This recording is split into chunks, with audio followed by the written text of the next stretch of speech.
The kitchen smells like burnt coffee. Your mom makes it the same way she always has. Too strong. Too early. She stretches it across the whole morning because the grocery run is Thursday and the good stuff runs out by Tuesday. You are sitting at the same table you sat at when you were 9. You drove here in a car that costs more than her house. You parked it 3 blocks away. You have done this for 20 years. It started small. You were 24. First real job. First real paycheck. $51,000 a year, which felt enormous until you did the math and realized it was $980 every 2 weeks after taxes and health insurance, and the 401k contribution your HR reps said you'd regret skipping. You didn't tell anyone the number. Not because you were ashamed. Because you had watched what happened to your uncle when people found out he had money. The calls started within a week. The favors. The investments. The emergencies that were somehow always exactly as expensive as whatever they thought he could spare. You decided right then. Nobody would know. That was the first decision. It seemed small. It wasn't. Here is what hiding money from your family actually costs. Not in dollars. In everything else. Your cousin's wedding year 3? You sat at a table near the back. You watched your mom quietly count out cash for the gift envelope. $60. She folded it twice. She looked relieved when she sealed it.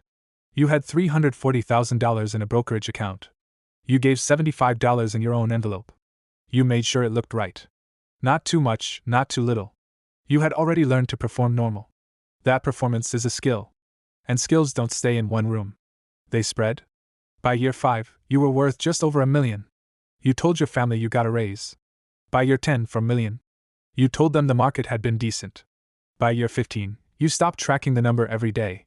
Not because it stopped mattering. Because it had started to feel less like an account balance, and more like a second life you were living inside a life no one could see. Your dad's heart attack happened in year 11. The hospital bill was $94,000 after insurance. Your parents didn't tell you right away. They were working out a payment plan. 48 months.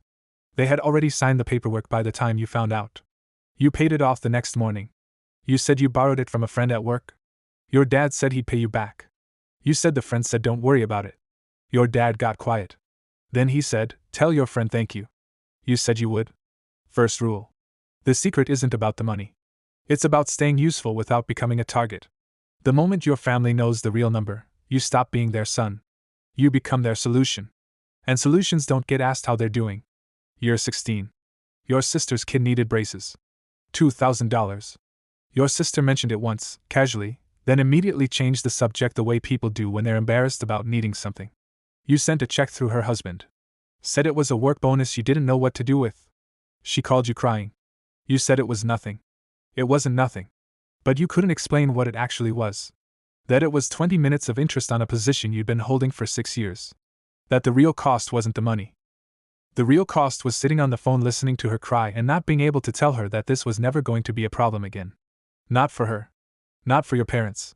Not for anyone in this family. And you couldn't say that. So you said, it's fine, don't worry about it.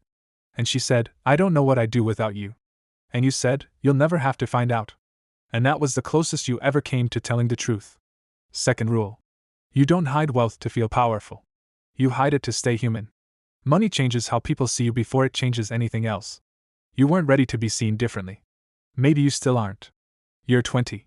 Your mom is 68. She still makes the coffee too strong.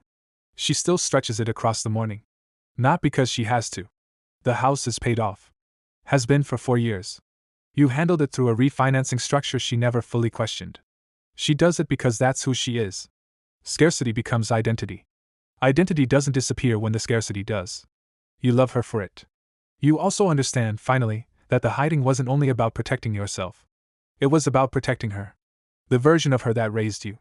The version that counted every dollar and made it feel like enough. That version was real. That version was good. And money, the knowledge of it, the weight of it, changes people. You had seen it happen. You didn't want it to happen to her. The conversation happens on a Sunday. Nothing special about it. Your dad is watching football. Your sister texted 20 minutes ago, said she'd be late. Your mom is in the kitchen. You walk in. She's wiping down a counter that's already clean. The way she does when she's thinking about something she isn't saying. You sit down. You put your hands flat on the table. You say, Mom, I need to tell you something. She turns around. She looks at you the way mothers look when they already know but they've been waiting for you to be ready. You tell her. All of it. Not the exact numbers. Not the account structures. Just the shape of it. 20 years. The car 3 blocks away. The payment plans you quietly dissolved. The checks routed through people who didn't ask questions. She doesn't speak for a long time. Then she says, "How long?" You say, 20 years. She turns back to the counter. She's quiet for almost a full minute. Then she says, "I knew something was different about you. After your first job. You got calm. I didn't know what it meant. But I knew something changed." She doesn't cry. She doesn't say you should have told her sooner. She just says, "Are you okay?" Not about the money. About you. That's the part that breaks you. Not the relief of saying it. Not 20 years of wait finally having somewhere to go.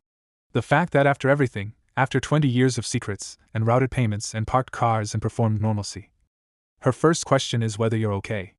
Third rule. The reveal doesn't fix anything. It just makes the real conversation possible. And the real conversation was never about money. It was always about whether you trusted the people who loved you enough to let them see you clearly. You didn't. That part still costs something. Your dad finds out on a Tuesday. You tell him yourself. Direct. No setup. He listens. Doesn't interrupt. When you're done, he's quiet for a moment. Then he says, "That friend. From work. The one who covered the hospital bill." You nod. He says, "Never existed." You say, "No." He looks at you. Not angry. Something older than angry. He says, "You carried that alone for 9 years." You say, "Yeah?" He says, "That's too long, son." That's all he says. That's enough. You drive home the long way. The car is parked out front now. No reason to hide it anymore. The number in the account is the same as it was this morning. Everything else is different. Somewhere right now, someone is 24 years old. First real paycheck. They're doing the math. They're watching what happens when people find out their uncle has money. They're making a decision that feels small. It isn't. The money was never the secret. The distance was. And distance, once you build it, becomes the foundation. You don't notice you're living on top of it. Until the day you finally open the door. Thank you friends for watching this video till the end. Let me know in the comment section which part of the video you like the most, and also tell me what next topic you want for the next videos.